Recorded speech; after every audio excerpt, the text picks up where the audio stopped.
हर हर महादेव। जय सनातन। जय शिव महापुराण। कल हम लोग शिव महापुराण में वेदेश्वर संहिता में दान कैसा करना है, किसको करना है, इसके लिए जो भी ब्राह्मण देवता हो, ऋषि मुनिया हो, उन लोगों को कैसा हमको समझना है। आज के समय में दान के बारे में, किसी को दान देना है, इसके बारे में हम सोचता नहीं है। मंदिर के फ्रंट में बैठा हुआ सभी लोगों को दान देता है, लेकिन हम ये नहीं सोचता हूं ये पात्र है कि नहीं, और ऐसा दान देने के समय हमको उसका फल कुछ मिलता है कि नहीं, ये कुछ नहीं हम सोचता है। हम आज स्वार्थ, अभिमान और अपना नाम कमाने के चक्कर में हम दान देता है, लेकिन उसका फल नहीं मिलता है, तो हम सोचता हूं भगवान को गुस्सा होता है। बोला हम इतना करता है फिर भी हमको कुछ नहीं हो रहा है, कैसा होगा। हम ये नहीं समझा किसको दान देना है, किस कार्य के लिए दान देना है, ये हम सोचता नहीं है, ढूंढता नहीं है, और हम हमारा मर्जी से कर रहा है। और दान देने वाला भी लेने वाला भी दोनों को समझना चाहिए, मैं दान ले रहा है किसी का हाथ से, और उसको वो दान लेने का लायक नहीं है फिर भी दान ले लेता है। ब्राह्मण भंडारा करवा देता है, लेकिन ब्राह्मण ही नहीं है। कुल में पैदा होके ब्राह्मण नहीं बनता है, कर्म से होता है, अपना साधना से होता है, लेकिन हम ये कुछ नहीं ढूंढता है।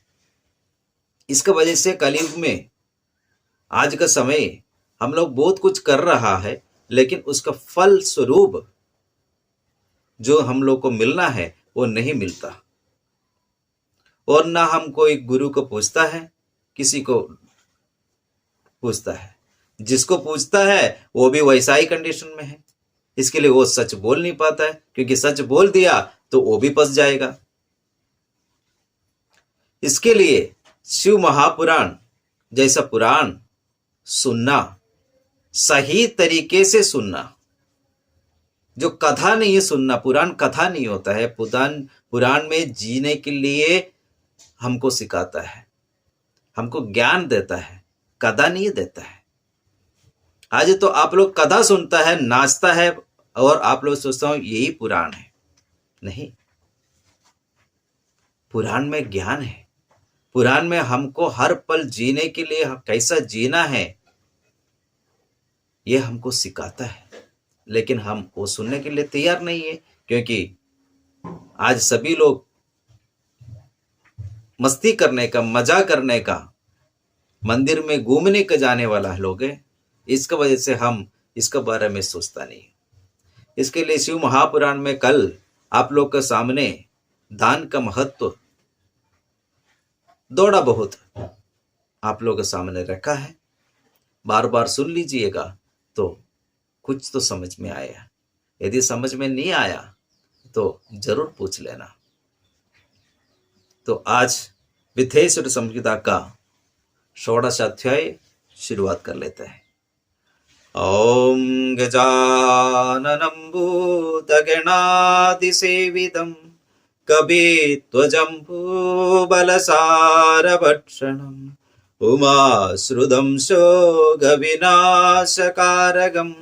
नमामि विघ्नेश्वरपादपङ्कजम्। ॐ गङ्गणपतये नमो नमः।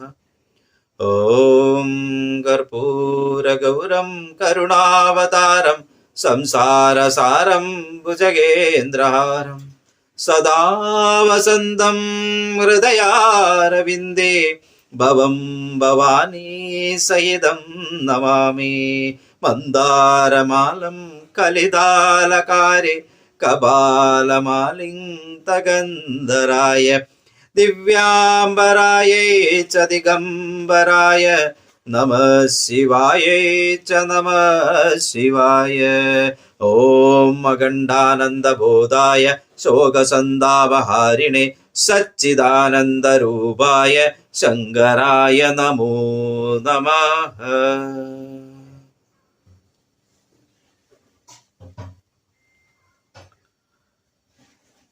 ऋषियों ने कहा, हे सूत जी, आप हमसे पार्थिव पूजा का विधि कहिए, जिस पूजा को करने से सभी प्रकार की इष्ट सिद्धि प्राप्त होती है। सूत जी ने कहा, हे ऋषिगणों, अपने सदा सभी कामनाओं को देने वाली उत्तम बात पूछी, जिससे तत्काल सभी प्रकार के दुखों की शांति हो जाती है। उसमें आप लोगों से कहता हूं, हे ब्राह्मणों, अकाल मृत्यु को दूर करने वाला और काल मृत्यु का भी नाशक यह पार्थिव पूजन सदा धन धान्य स्त्री तथा पुत्रों को देने वाला है, जिससे अन्न भोजन वस्त्र आदि सभी पदार्थ उत्पन्न होते हैं। इसलिए उस मिट्टी की प्रतिमा पार्थिव शिवलिंग सभी मनोरथों को देती है। इस कार्य में स्त्रियों तथा पुरुषों का अधिकार सुनिश्चित है।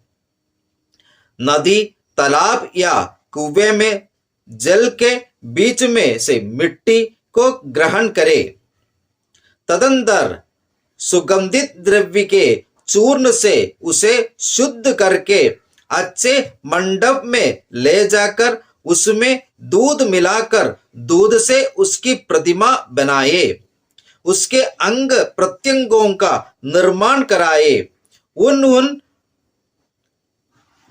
अवयवों में आयुधों को रखे, उसे पद्मासन में बैठाकर उसकी आदर पूर्वक पूजा करे। गणेश, सूर्य, विष्णु, पार्वती, शिव और शिव के लिंग के ब्राह्मण सदैव उस फल की सिद्धि के लिए षोडश उपचारों द्वारा पूजन करे, फूल से पोषण करे और वैदिक मंत्रों द्वारा अभिषेक करे। घर में स्थापित शिव के लिए शाली अन्न से बना हुआ नैवेद्य एक कुडव पाव भर चढ़ाए और मनुष्यों द्वारा स्थापित लिंग के लिए एक प्रस्त नैवेद्य चढ़ाए। देवता द्वारा स्थापित लिंग पर 3 प्रस्त, स्वयं प्रकट हुए लिंग पर 5 प्रस्त नैवेद्य चढ़ाए। इस प्रकार पूर्ण फल की प्राप्ति हो जाती है। इससे अधिक दुगुना तथा तिगुना भी नैवेद्य चढ़ाए जा सकता है। 1000 प्रस्त नैवेद्य को चढ़ाकर पूजा करने से ब्राह्मण को सचमुच सत्यलोक की प्राप्ति होती है। 12 अंगुल चौड़ा तथा 24 अंगुल तथा 1 अंगुल अधिक लंबा अर्थात 25 अंगुला लंबा 15 अंगुला ऊंचा लोहा या लकड़ी से बनाए गए पात्र को विद्वान शिव कहते हैं। उसके 8वें भाग का नाम प्रस्थ है और 14वें भाग का नाम कुडव है। जल, तेल, गंध आदि द्रव्यों से ऊपर कही गई विधि के अनुसार मनुष्य द्वारा स्थापित लिंग की पूजा 10 प्रस्त नैवेद्य से, ऋषि द्वारा स्थापित लिंग के 100 प्रस्त नैवेद्य से और स्वयं प्रकट हुआ लिंग के 1000 प्रस्त नैवेद्य से जो पूजा की जाती है उसे महापूजा कहते हैं। उक्त लिंगों पर अभिषेक करने से आत्मा की शुद्धि, गंध चढ़ाने से पुण्य की प्राप्ति होती है। नैवेद्य से आयु वृद्धि एवं तृप्ति और दूब चढ़ाने से पुण्य की प्राप्ति होती है। दीपक से ज्ञान, तांबुल से सुख भोगों की प्राप्ति होती है। इसलिए स्नान आदि सा उपचारों को यत्न पूर्वक करना चाहिए। नमस्कार तथा जब ये दोनों ही सभी इच्छाओं को पूर्ति करने वाले हैं। भोग और मोक्ष को चाहने वाले पुरुषों को चाहिए कि वे पूजा के अंत में इनका प्रयोग करें। पूजा में भी देवताओं के उन सभी उपचारों को करना चाहिए। इस प्रकार पूजा करने से मानव को उन लोगों की प्राप्ति होती है। हे ब्राह्मण, ऐसा करने वाला उपासकों को बीच के लोगों में भी मन चाही सुखभोग के प्राप्ति होती है। उसे में विशेष रूप से आप लोगों से कहते हैं, आप लोग सावधानी से सुनिए। श्रावण तथा भाद्रपद मास की शुक्ल पक्ष की शुक्रवार युक्त चतुर्थी तिथि को गणेश के विधिवत पूजा करने से भक्त भूलोक में अभिष्ट पदार्थों का प्राप्त कर लेता है। पौष मास में सदभिषा नक्षत्र के दिन गणेश जी का विधि पूर्वक पूजा करे। इस प्रकार से 100 बार या 1000 बार पूजा करने से उतने दिनों तक मानव को सुख भोग की प्राप्ति होती है। प्रतिदिन देवता तथा अग्निदेव के श्रद्धा पूर्वक पूजा करने से मनुष्यों के सभी पापों तथा कष्टों का नाश हो जाता है।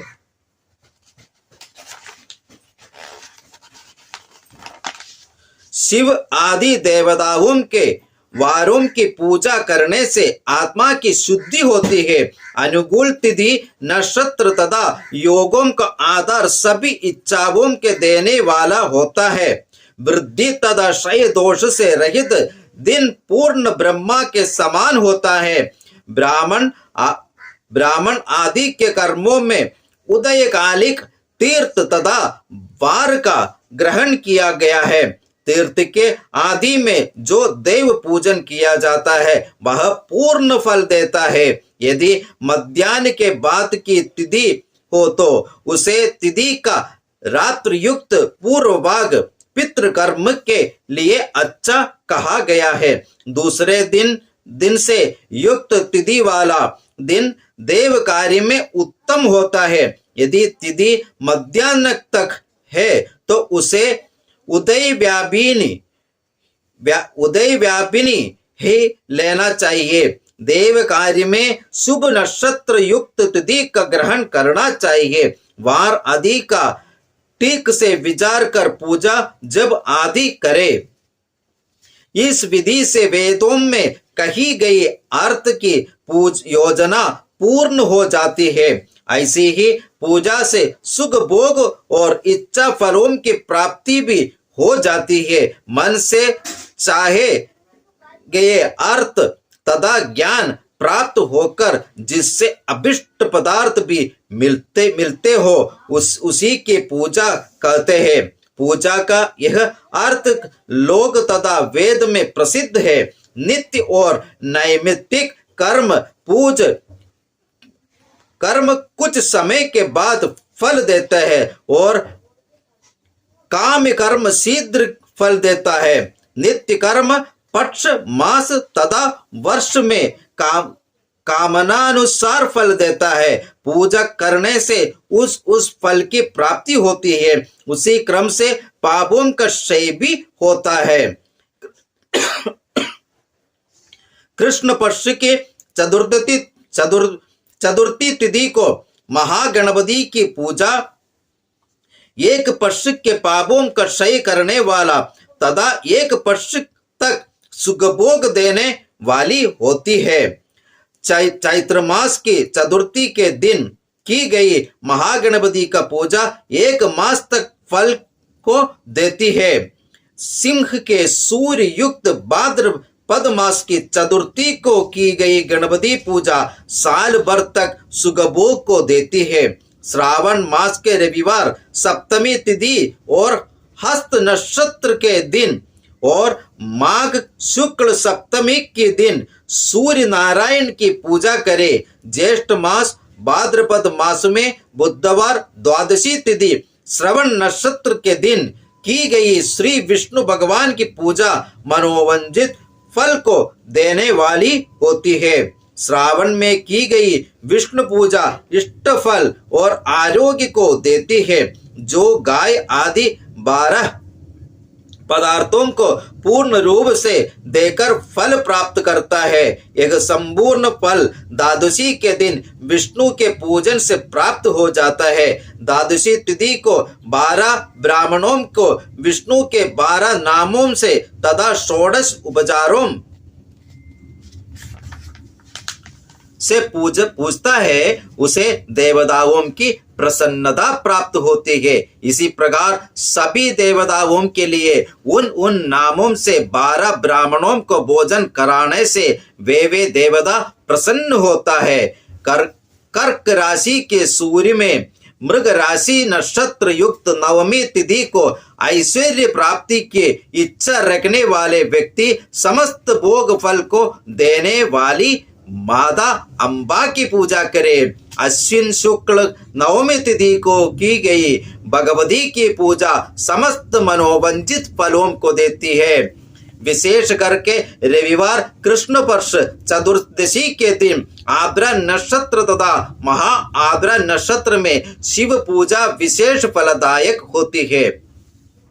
माघ कृष्ण चतुर्दशी के दिन की गई शिव पूजा सभी प्रकार के मनोरथों को देने वाली होती है। यह आयु के बढ़ाने वाली, मृत्यु को हरने वाली, मनुष्यों की सभी प्रकार की सिद्धि देने वाली है। ज्येष्ठ मास में आर्द्रा नक्षत्र युक्त चतुर्दशी के दिन भी शिव पूजन करे। मार्गशीर्ष मास के आर्द्रा नक्षत्र में उन मूर्तियों में जो 16 उपचार से शिवजी का पूजा करते हैं उनके चरण दर्शनीय होता है। शिवजी के पूजा से मनुष्यों को भोग और मोक्ष प्राप्त होता है। 7 वारों के देवताओं की कार्तिक में पूजा विशेष फल होता है। कार्तिक मास के आने पर विद्वान को चाहिए कि वह सभी देवताओं की पूजा दान तप होम जप तथा नियम से करे। 16 उपचारों तथा जिस देवी की प्रतिमा का पूजन करना हो उसके तथा ब्राह्मण पूजन के मंत्रों के पूजन पर निष्काम भाव से ब्राह्मणों को भोजन कराए तो सभी प्रकार के कष्ट दूर हो जाते हैं। कार्तिक के महीने में देवताओं की पूजा सभी प्रकार की सुख भोगों को देती है। उसमें रोगों तथा बुध ग्रहों का नाश होता है। कार्तिक में रविवार के दिन सूर्य के पूजा करने से, तिल और रुई का दान करने से कुष्ठ आदि रोगों का नाश होता है।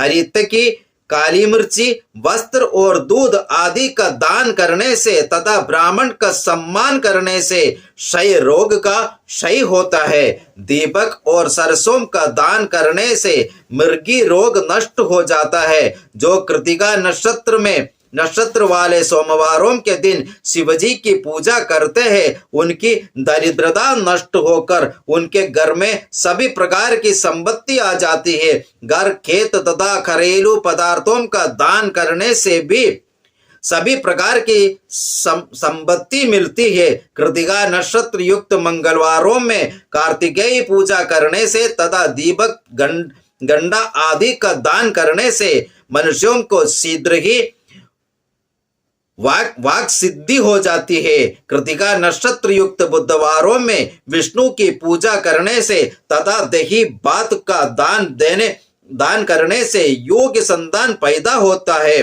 कृतिका नक्षत्र युक्त गुरुवारों में धन द्वारा ब्रह्मा की पूजा करने से तथा मधु, स्वर्ण एवं घी का दान करने से मनुष्यों की सुख भोग की वृद्धि होती है। कृतिका युक्त शुक्रवारों में गणेश जी की पूजा करने से तथा गंध पुष्प आदि के दान से मनुष्यों के घर में भोग्य पदार्थ की वृद्धि होती है। सोना तथा चांदी के दान करने से बोझ स्त्रियों को भी पुत्र की प्राप्त होती है। कृतिका नक्षत्र युक्त शनिवारों में दिक्पालों की पूजा करनी चाहिए। दिग्गजों, नागों, सेतु रक्षकों की पूजा तथा पाप नाशक त्रयंबक रुद्र और विष्णु की पूजा करने से ज्ञान को देने वाले ब्रह्मा धन्वंतरि तथा अश्विनी कुमारों की पूजा करने से रोग एवं अपमृत्यु का नाश और शांति होती है। नमक, लोहा, तेल, उड़द आदि के दान से तथा सोट, मरीच, पीपल, सुगंधित पदार्थों एवं जल आदि द्रव पदार्थों के दान से और कठोर पदार्थों दान आदि के 16 पल बराबर एक प्रस्थ परिमाणों से धन के सूर्य पौष मास में दान देने तथा प्रातः काल उनका पूजन करने से शिव आदि सभी देवताओं का कृणश पूजन सभी प्रकार की सिद्धि के लिए होता है। शाली अन्न तथा हविष्य को नैवेद्य के पूजन में श्रेष्ठ माना जाता है। धनु के सूर्य पौष मास में अनेक प्रकार का सूर्य भगवान के नैवेद्य अर्पण करने से उत्तम फल मिलता है। मार्गशीर्ष में अन्नदान करने वाले सभी मनोरथ पूर्ण होते हैं। पापक्षय, इष्ट सिद्धि, आरोग्य लाभ, धर्म प्राप्ति, बलि बाती,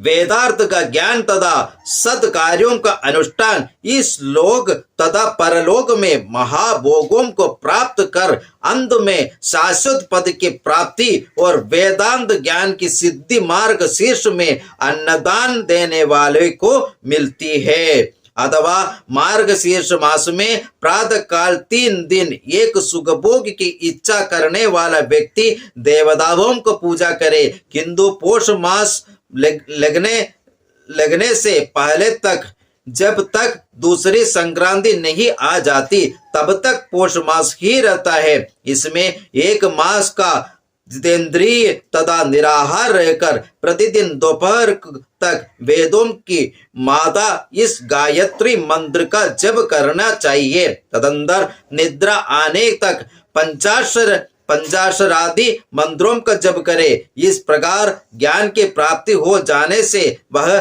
ब्राह्मण मृत्यु होने के बाद मुक्ति प्राप्त कर लेते हैं।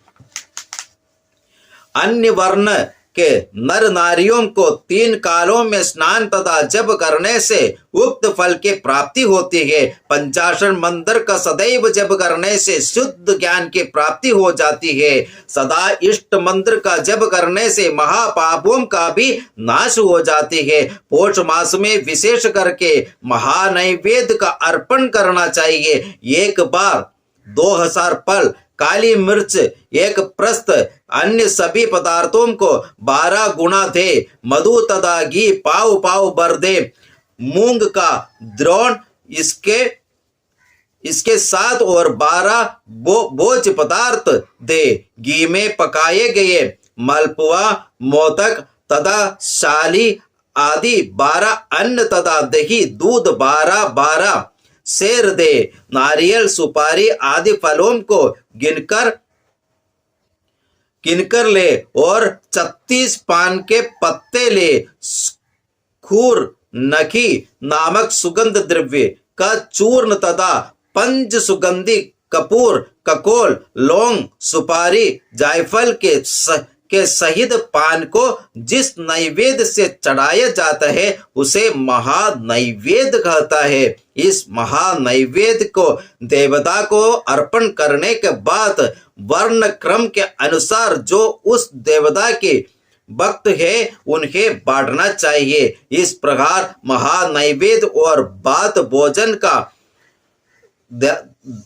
दान करने से उस भक्त को भूलोक के राज्य की प्राप्ति होती है और अंत में उसे स्वर्ग की प्राप्ति होती है। हे ब्राह्मणों, हे ऋषिमुनियों, इस प्रकार 1000 बार महानैवेद्य का दान करने से वह इस लोक तथा सत्यलोक में पूर्ण आयु को प्राप्त करता है। जो भक्त 3000 बार महानैवेद्य का दान करता है वह स्वर्गीय लोगों को प्राप्त कर पुनः संसार में जन्म ग्रहण नहीं करता। 36,000 महानैवेद्य को जन्म नैवेद्य कहा गया है। उतने बार महानैवेद्य का ध्यान करना महापूर्ण कहा गया है। महापूर्ण शिव नैवेद्य को जन्म नैवेद्य कहा जाता है। इस जन्म नैवेद्य का दान करने से पुनर्जन्म नहीं होता। कार्तिक महीने के किसी शुभ दिन में, जिस दिन संक्रांति व्यतिपात योग, जन्म नक्षत्र या पूर्णमासी हो, उस दिन उक्त जन्म नैवेद्य बनवाना चाहिए, अथवा अपने जन्मदिन के दिन उस जन्म नैवेद्य का निर्माण कराए, अथवा अन्य महीनों में जब जन्म नक्षत्र हो तथा पूर्ण योग आदि हो उस दिन कराए, अथवा अपने जन्म नक्षत्र के साथ शनि ग्रह का योग होने पर उतने हजार जन्म नैवेद्य का दान करे। उससे जन्मार्पण का फल की प्राप्ति हो जाती है। इस प्रकार जन्मार्पण कर देने से शिवजी प्रसन्न होकर सायुज मुक्ति प्रदान करते हैं। इस जन्म नैवेद्य का अर्पण शिवजी को ही करना चाहिए, यानी और लिंग के स्वरूप से शिव ही जन्म को देने वाले हैं। इसलिए पुनर्जन्म की निवृत्ति के लिए शिवजी की ही पूजा करनी चाहिए। एक संपूर्ण स्थावर जंगम संसार बिंदु तथा नाद स्वरूप ही है। बिंदु रूप शक्ति है और शिव नाद स्वरूप है, अतः एक संसार शिव शक्ति स्वरूप है। नाद का आधार बिंदु है और बिंदु का आधार संसार है। संसार के आधार स्वरूप ये दोनों बिंदु और नाद व्यवस्थित है।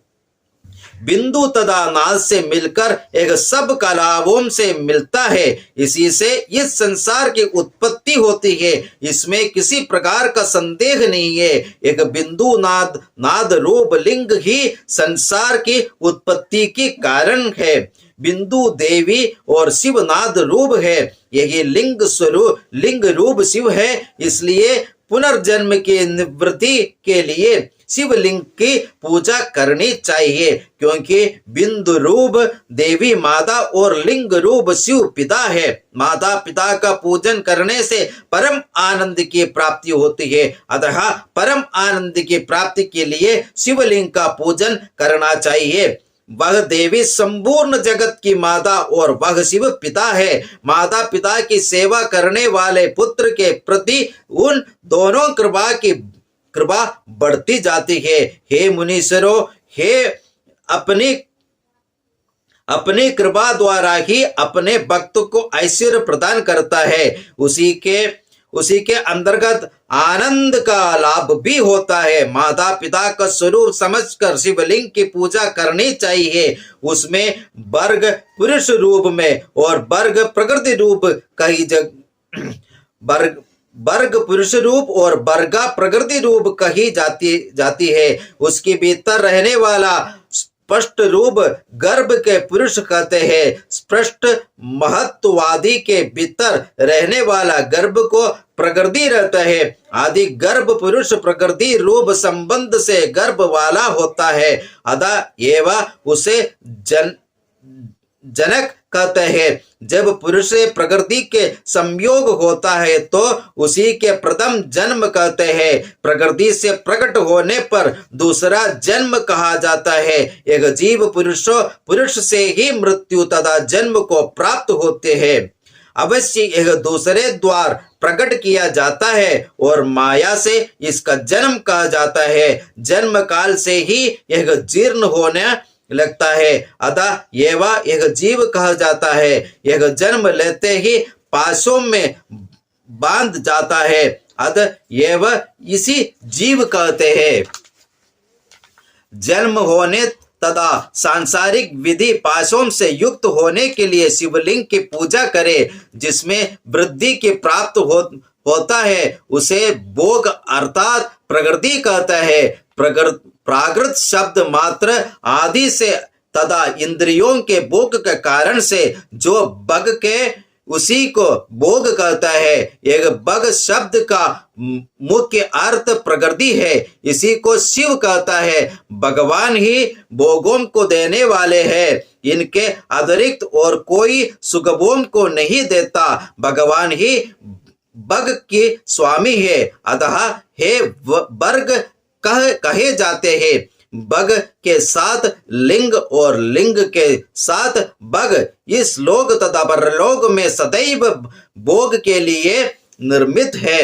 महादेव के बगयुक्त शिवलिंग की पूजा करनी चाहिए। सूर्य समस्त लोक को उत्पन्न करने वाला है, अतः इसका नाम भी बग है। लिंग रूप में संसार के उत्पन्न करने वाला शिव जी का मनुष्य को पूजन करना चाहिए। लिंग अर्थ के बदलाने वाले लिंग चिन्ह को लिंग कहते हैं।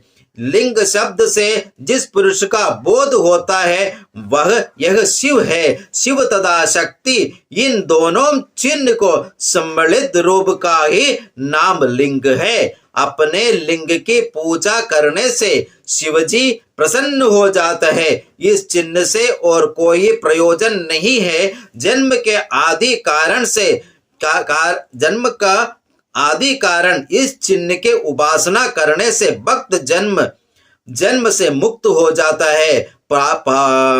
प्राकृत जड़ पुरुषों को भी बाहरी और भीतरी मानसिक 16 उपचारों से शिवलिंग की पूजा करनी चाहिए।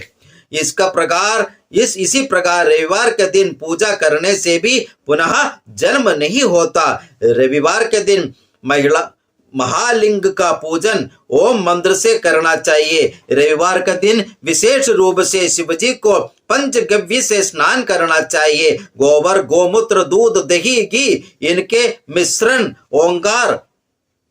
इनके मिश्रण पंचगव्य कहते हैं। दूध आदि से अलग स्नान कराए। मधु, गन्ने के रस तथा गाय के दूध की खीर का नैवेद्य बनाकर ओम का उच्चारण करके इस नैवेद्य को चढ़ाए।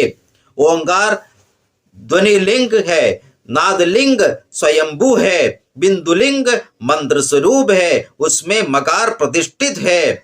उकार चरलिंग है, अकार गुरु का शरीर है। इस प्रकार षडलिंग के प्रतिदिन पूजा करने से भक्त निस्संदेह जीव मुक्त हो जाता है।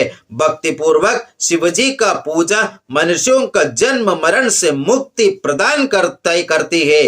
रुद्राक्ष को धारण करने से 14 और विभूति धारण करने से आदि, मंत्र का जप करने से 3 हिस्सा, पूजा करने से पूर्ण भक्ति वाला होता है। शिवलिंग तथा शिव भक्ति की पूजा करके मनुष्यों मोक्ष की प्राप्त करते हैं। हे ब्राह्मणों, हे ऋषि मुनियों, जो इस अध्याय को मन लगाकर पढ़ता सुनता है उसकी शिव भक्ति सुदृढ़ होकर प्रतिदिन बढ़ती रहती है।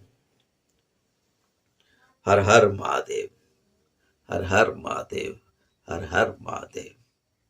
और क्या चाहिए आप लोगों को?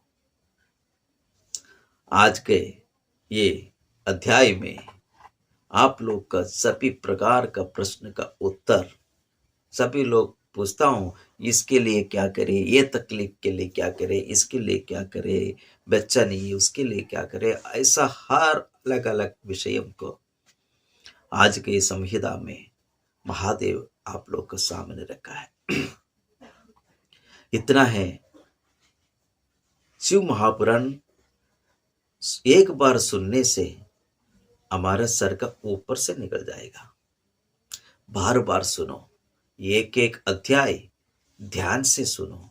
जब आप फ्री रहे, मन फ्री रहे, तब जाके शिव महापुराण सुनो, तब जाके शिवजी का कृपा अपना अंदर जगेगा और आप खुद समझ में आएगा मैं कहाँ है और मैं क्या कर रहा हूँ। मैं शिव महापुराण पढ़ रहा हूँ, इसी से इतना ज्ञान, इतना सही ज्ञान आपको मिलेगा। इसके लिए आप सभी लोग से फिर एक बार हर हर महादेव। आज आप लोगों को और एक बार बोल रहा है, क्योंकि हो सके आप लोग को बिंदु जन तक ये शिव महापुराण पहुंचाने के लिए कोशिश कीजिए। ये विश्वस्तरीय सनातन महासभा का ये चैनल सब्सक्राइब कर दीजिए और आप लोग सभी लोग के पास तक ये पहुंचाने के लिए कोशिश कर दीजिए। जो भक्त, शिव भक्त ये शिव महापुराण एक दूसरे के पास तक पहुंचा रहे, वो सभी लोग को हमारे तरफ से बहुत आभारी है आप लोग। शिव महापुराण, शिव जी का ही शिव महापुराण एक दूसरे तक पहुंचाने के लिए कोशिश कर रहे हैं। सभी को शिव महादेव का कृपा बरकरार रखे, ये हमारा महादेव से प्रार्थना करके आज का ये अध्याय अभी इधर समाप्त कर रहा है। कल हम लोग दूसरा एक अध्याय में फिर चर्चा होगा। हर हर महादेव, जय जय सनातन, जय जय शिव शंकर।